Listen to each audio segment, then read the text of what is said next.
In my sermon book, I have a story written in the Reader's Digest. It's a fascinating story.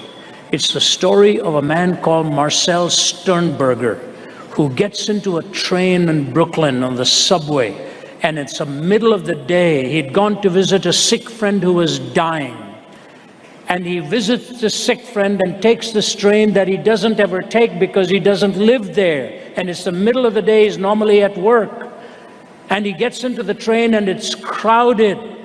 But as soon as he gets in, one man gets off and there's one seat. He makes a beeline for it and sits down. But the man next to him is reading a newspaper with his arms outstretched. So Sternberger is sort of craning his neck away, but he looks at the newspaper and it's in Polish.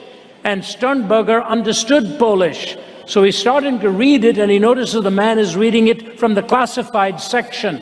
So he looks at the man and he says, "Are you looking for a job, sir?" He said, "No, I'm not looking for a job. I'm looking for my wife." He said, "What do you mean? Are you looking to find somebody to marry?" He said, No. I'm from Hungary, Debrecen in Hungary. And he said, "During the war, I was taken away by the Russians to bury the German dead.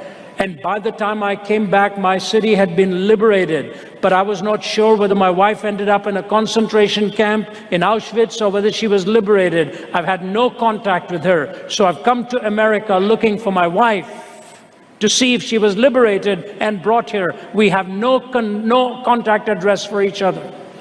And Marcel Sternberger starts to think, you know what? A few days ago, I was in a party. He's talking to himself now. And there was a woman from Debrecen, Hungary, who said she had been liberated by the Allies and brought to the United States. And her husband had been taken by the Soviets to bury the German dead. And he'd written her name down because he said, maybe we'll get together sometime.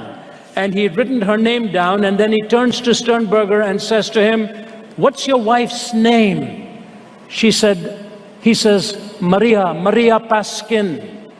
Sternberger takes out that piece of paper and it says Maria Paskin, phone number.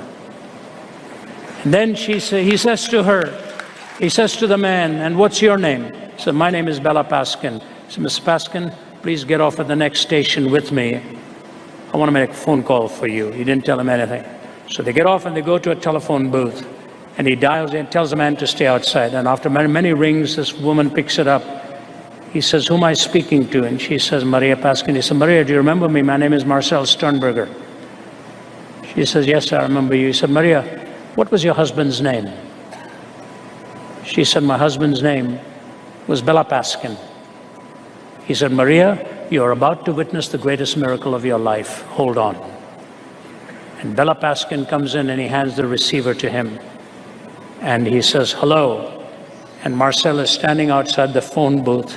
And he sees the man slap his forehead and screaming out of control with absolute disbelief, not believing what had really happened.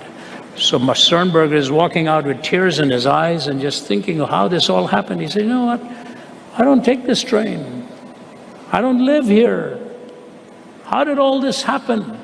And he gave the man some money to go and meet up with Maria. And he ends the article with this. The man writing the article says this: "Skeptical persons would no doubt attribute the events of that memorable afternoon to mere chance. But was it chance that made Sternberger suddenly decide to visit his sick friend and take a subway line that he'd never been on before? Was it chance that caused the man sitting by the door of the car to rush out just as Sternberger came in? Was it chance that caused Bella Paskin to be sitting beside Sternberger reading a Hungarian newspaper?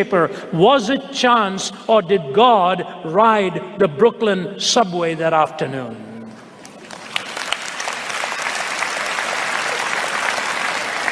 Do you think you're here by accident?